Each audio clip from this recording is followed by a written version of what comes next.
Hey, hi, how are you? My name's Phil. Welcome back to Deadlock and another issue of Yoshi Keeps Me Employed. Praise be, we have a new patch. Minor update. Apparently this is minor, by the way. 06-3026. Earn slash King of the Hill. King of the Hill objective has been rethemed and renamed to Unstable Rift. Unstable Rift no longer requires an earn delivery to trigger the start of the event. It now has a variable start time of plus or minus 1 minute. It's a global announcement 25 seconds before it spawns. 60 seconds before that, there is an in-world only visual effect to let you know which lane it'll randomly spawn in. Unstable Rift spawn interval will increase from every 6 minutes to every 7 minutes. Well, that's interesting. I guess they feel like with earn it might be too much. Or is it even earn? I don't know, we'll keep reading. Unstable Rift comeback bonuses, resist in the area, extra comeback bounty, and trailing laning team claiming time are now all scale linearly based on the amount of net worth they are trailing. Scales from no bonus at 0% to full bonus at 15%. Interesting. The team that secures the Unstable Rift now also has a wave of 5 Rift Troopers sent down from the Rift location. When trailing, spawns up to 12 Troopers instead, using the same linear ramp from 0% to 15%. So they're adding in new unique Troopers that will also be stronger, I guess. They drop no souls when killed, so they're not a comeback for the other team. That's nice. It's one with 100% extra health and damage. So let me zoom in a tiny bit here. Their bonus health damage goes slightly per event. First one's 100%, then 120, then 140. Any player is now revealed on the minimap. Bounty increased by 35% to account for the 35% loss with no earned runner bounty. Overall objective bounty is unchanged. So same amount of money earned, just split differently, it seems. No longer grants a permanent buff to each player. There's also no 3 buffs to the earn runner, so they took away them giving any buffs. This is just a souls-based team fighting event. Okay, earn running is now its own objective. Spawns on either end of the map. The previous neutral pickup locations where it gets delivered at the opposite end. Spawns at the same time frames. Earn runner is no longer revealed and is not disarmed or silenced. Going through a doorway or mirage teleport still drops it. No longer revealed or disarmed or silenced is a strange one. Cannot be manually dropped though. Okay, so you're stuck with it once you have it. It gets dropped when you get hit with a light or heavy melee or stunned or are killed. It stays where it drops and does not walk back home. The earn runner can no longer parry. The earn bounty value starts decaying after 45 seconds from being picked up, so you can't just hold on to it. This is a speed objective. It drains gradually over another 45 seconds, then earn is removed when the bounty is empty. Deposited immediately again, so we are back to fighting over earn turn-ins. Bounty when deposited is 250 plus 70 per minute for just the runner, still has the comeback bounty component. Upon deposit, all the souls are released as orbs into the air. If another ally secures the orbs, they share the bounty with the earn runner. So this is quite literally a get somebody ahead mechanic now. But if you do it with your team, everybody gets to share the bounty. 4 permanent buffs on deposit, that's up. It's now louder when it talks and easier to hear by nearby enemies, I guess to make up for them not being on the map. After 3 minutes from spawn, the earn will start walking very slowly on his own towards the deposit location. Oh, that's fun. That's a fun addition. And earn runner's passive bonuses while holding it now scales based on behind you are rather than being on or off. Bonuses are the same as previous earn runner bonuses. So if you're 15% behind as a team, you get to go just as fast as you used to, but if you are even, it is less. That's fun. There are 2 debug commands you can use to test these out. Citadel force spawn idle, this spawns the earn. Citadel Koth dev team test spawn. Those you hear and spawns the unstable rift in the early warning state, then quickly transitions to 25-second broadcasted timer. Oh, thanks! This lets me record a little thing on this now. Okay. Entered the thing. We are here. So that's the new visual, apparently. That is kind of horrifying. Oh, that's even more horrifying. That is wildly cool visually, though, and fits really well with the overall theming of how Deadlock is right now. Give it a few seconds here, and it'll probably show the actual mechanic. Oh, you can see when it's going to spawn because of the thing dropping down. Oh, brand new visuals. Oh, that is so much easier to see now. You can see the zone. It is small, but in a good way. And you can see your progress, and you can see how much it's worth. Oh, this is lovely. Oh, this is wonderful. Oh, I am such a big fan of this. Also, this new soundtrack, stellar. Whoever wrote that, props. and that's what the wave looks like? That is possibly one of the coolest additions they've put into this game in a while. What a wildly cool new event. Oh my goodness. So that was a new Unstable Rift. That was very cool. Mad props to them on that. And let's look onwards in the notes here. Reworked boon table. The old one, it's unlock at 0, and then another unlock here at 600, and another unlock at 1500, another unlock at 3k, which was probably that 3500 mark where you unlocked your ultimate ability before with your 38 total points. And now instead it is unlock something at 0, 200 souls earned. Oh, it's souls earned. That's why it was 3500 because you start with, or 3600 because you start with 600 souls. That's why I would unlock then. Okay, that makes sense. This is souls earned. And then souls required now. So it's 3200 earned required. So it's up. So you'll have 3800 souls. So 3.8k is the new mark. We have to start looking for people having ults unlocked. That's a big change. An extra 200 souls is not insignificant. It's usually an extra wave. But you'll also have 4 AP points. Or, well, 4 AP at that point. And then we're earning more things earlier again. So we're earning more stuff earlier, but instead of it ending at 40k, we're ending at 48k again? Or, well, basically 50k again? That's odd. I don't know why they would throw the trouble to have us change everything to earning all your boons at 40k for several patches there to back up to 50k, but I don't know. That's really odd and interesting. I don't have much of an opinion on this other than I'll have to try it out. Maybe this is to be in response to how games typically go to the 50k mark, and that's when like hard carries builds come online around that point. I mean, it's technically 49,200, 49.2k because you have the extra 600 that you start with. But that's interesting. That's really odd. Let's keep reading. Health per boon reduced by 5%. We're taking health down some more. Okay. Ultimate base and upgrade cooldowns nerfed by 15%? All of our ultimates are now 15% slower. That includes Silver, probably? Oh, poor Silver. They're dead in the water. Rejuve buff duration reduced from 4 to 3. Respawn ramp changed from 8 to 30, from 5 to 19 to 8 to 35, from 5 to 20. Still don't think this will be a great thing, but we'll see how it goes.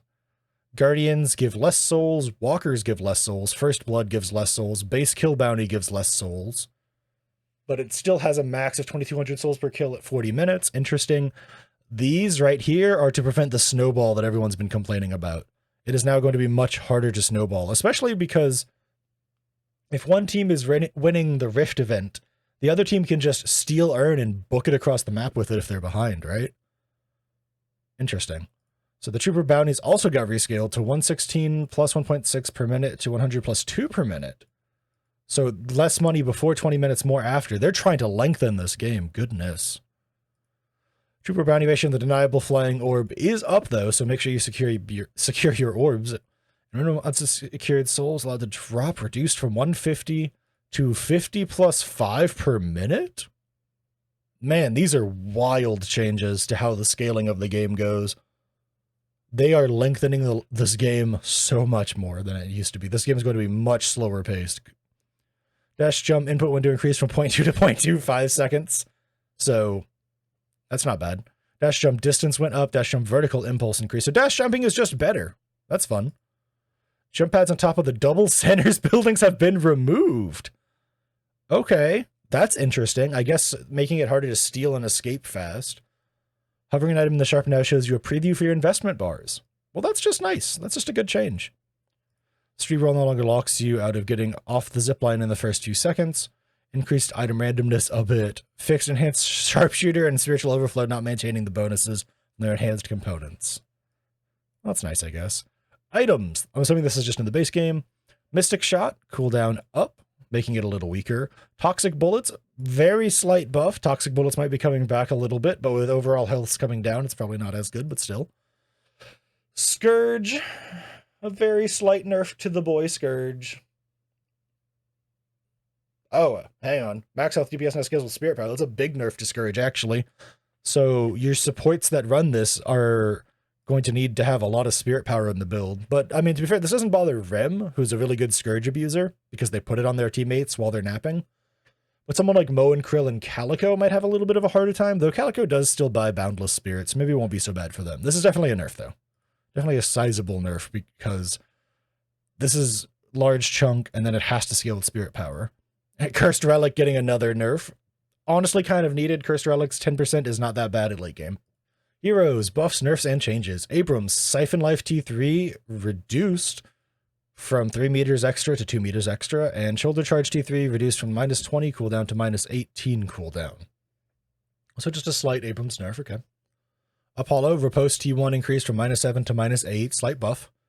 Riposte Grace Window to target after channel increased from 1 to 1.3, slight buff. Riposte Cast Range up, and Riposte Targeting Angle up, so just a little bit of buffs to Riposte. I think they realized that it's pretty weak right now, that's fine. Advance, Flawless Advance's heal on hero hit spirit scaling increased. That's a big buff. 1 to 1.3 is sizable. And the Atani Losan T3 increased from +40% to +50%. So we're just buffing Apollo a little bit above across the board, mostly based around Riposte, but their survivability with Flawless Advance. Their burst damage with the Atani Losan is buffed too. Bullet damage on Billy getting nerfed by 10% per boon. Billy's really, really good right now, so they kind of had this coming. Bashdown melee scaling reduced, sure. Bashdown T3 went from 60% to 50% of your heavy melee damage. That's a nerf. Rising Ram lost 2% of its max health damage that it dealt. I mean, that's fine. Rising Ram's so strong. And then the T3 max HP spirit scaling increased. So if you have 111 spirit power in your build, which is a lot, don't get me wrong, it's not a small amount of spirit power, but if you get to that point, you break even to where old Rising Ram was. And if you get more than that, you get to deal more damage again with it. That's interesting. Celeste, Dazzling Trick, cooldown reduced. Radiant Daggers, buff duration increased. Spirit scaling increased as well. Shining Wonder bounce rage increased, and Shining Wonder damage increased. Just very slight buffs to Celeste.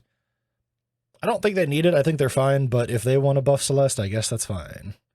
Doorways got nerfed. 5 seconds extra cooldown at base. That's kind of rough, but okay. Drifter, health per boon increased from 41 to 43, and then it gets hit by the 5% total nerf. Rend cast time is faster.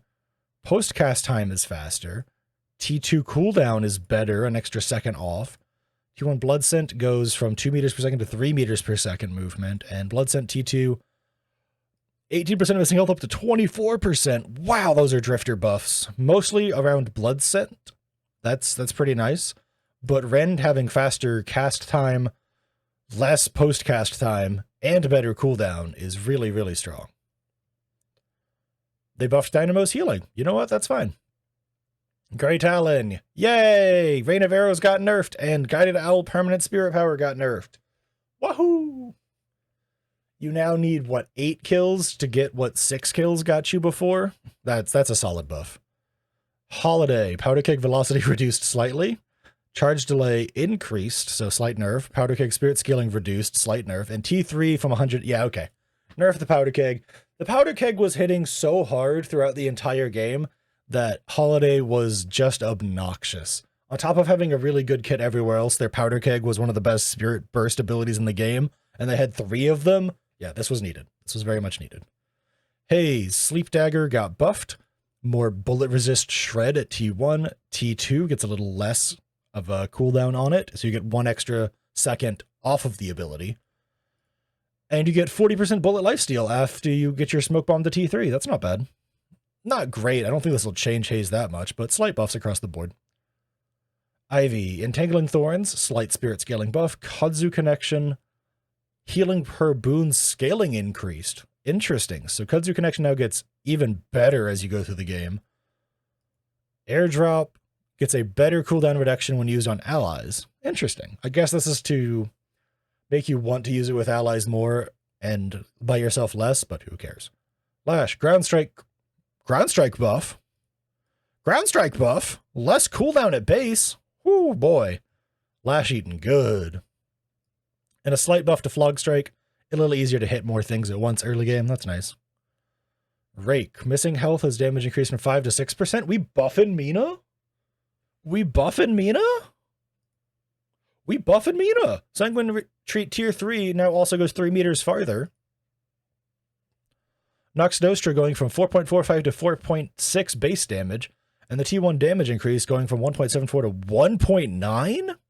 So wait, hang on. I apologize, I have to do math on my phone really quick. So at T1, you're going from 6.19 base damage to 6.5 base damage. That's really, really big deal. Nox Nostra has been pretty flimsy lately anyways, so that's just, these are nice buffs. Mina's a little bit better now. I don't think they'll go back to being S tier, but they're a little better. Moe and Krill, Sandblast T2 slow increase from 25 to 30%. And then you get more cooldown back at T3. We're buffing Sandblast again. Okay, sure, whatever, man. Combo max health bonus per kill increased from 30 plus 1 per boon to 40 plus 2 per boon. This was needed. The max health you got off combo kills was not very good. Oh my god, are we buffing Paige? Health per boon increased. Bookworm T1 changed from trail duration and radius to minus cooldown. T2 changed from range and cooldown to a charge, a radius, and trail duration. And then T3 changed from damage, DPS, and charge to damage, DPS, and travel range. Okay, so they're just kind of reworking Bookworm a little bit to where it's stronger at 1 and 2, and 3 is less necessary unless you want to go damage Page. Plot Armor T1 fire rate spirit scaling increased from 0.36 to 0.16. That's nice for Page. Plot Armor T3 increased from 75% to 100%. I'm assuming this is the bonus barrier that bounces around between your teammates. That's crazy. Rallying Charge is now counted properly as a miss if the only thing that was impacted were non-heroes. That's why it didn't seem like it was working. That makes sense. And then Rallying Charge T3 max amp increase. That's nice. These are solid buffs for Paige. Plot Armor didn't need a crazy buff, but it's nice that it got one. And Bookworm getting a very slight rework to how it does damage is pretty nice too. This makes your early clear better, so you don't have to hard invest to get damage out of your Bookworm. That's nice. Paradox. Kinetic Carbine T2 now also increases move speed spirit scaling. Interesting. Kinetic Carbine T3 changed from affecting max damage scaling to affecting both min and max damage scaling. Oh. Paradox buff. Pocket. Bullet damage per boon reduced from 0.16 to 0.14. Nerfed again. T3 reduced from minus 12 to minus 11. Nerfed again. Pocket will have no fun. Rim. Tagalong healing per second spirit scaling reduced. Tagalong T3 missing health spirit scaling reduced. Little helpers spirit scaling reduced. T1 got a buff on the little helpers though. T2. Oh, interesting. So T2 went from extra spirit resist and move speed to another helper and then trooper damage and resist. And then T3 went from 2 helpers and the trooper damage and resist to 1 helper and 15% spirit resist. So you're less punished in general as you're only getting 1 helper per level. And overall, it looks like the spirit resist is pretty similar across the board. What is that, 23 to 27 at max? That's actually more at max rank, right? Because it was 23 here, and then 12 plus 15 at max is 27, so it's 4% more spirit resist at max rank. Interesting. 7, lightning bolt charge delay reduced. Storm cloud time to expand increase, so it takes longer to get to your big cloud. That's fine. Damage interval increased, but the DPS remains unchanged, so they probably adjusted your base damage. And the T2 increases the initial radius by 5 meters. Very slight nerf to Stormcloud, it seems. I think they're a little tired of it being an instant win button in AoE fights. That's pretty cool. Shiv. Alt fire damage now has a custom value per boon. Alt fire ammo consumed per shot increased. Alt fire movement, knockback movement is now disabled by slowing hex. They nerfed our boy! Serrated Knives cooldown reduced from 18 to 16 seconds, though. Slice and Dice now deals light melee damage on top of the spirit damage. That's wild. So wait, this means that you're absolutely buying Spirit Strike on Shiv and possibly... Hello, cat. Sorry, my cat's interrupting the recording. Is Klaus. He interrupt. So now it deals light melee damage and does 75 total damage instead of doing just 60 spirit damage. And you don't do -6 spirit resist to people. You give +4 damage amp to people. Or maybe just yourself. Probably just yourself, but still. This is a change to how powerful Shiv is as a frontline tank who gets to run around and just shred defense.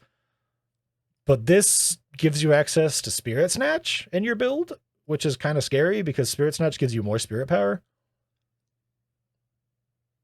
Interesting stuff. Interesting changes. Shiv, Bloodletting T2 changed from 15% damage deferred to 35% deferred damage cleared. And then the T3 is 50% deferred damage cleared to 50% incoming damage deferred. So they just kind of adjusted how this works and nerfed it a little bit. Yeah, because now you only get an extra 35% damage cleared instead of 50 at max rank, and the 15% extra damage deferred goes to the max rank. Killing Blow changes. Deals damage to troopers and neutrals. Executing now instantly fills rage. Killing Blow now is the T3 if you're cast within 20 seconds on a hero kill as part of the base ability. Okay, okay, sure. Killing Flow full rage damage bonus reduced from 12 to 8%. That makes sense. We're getting it back down here, though, it seems. We lost 4% initially and are gaining 6% back at T2. The range got reduced, but the range goes up when you level it, and then the T3 increases to 10% of an enemy's health. So they can have 5% more health than they used to have, and you can still execute them.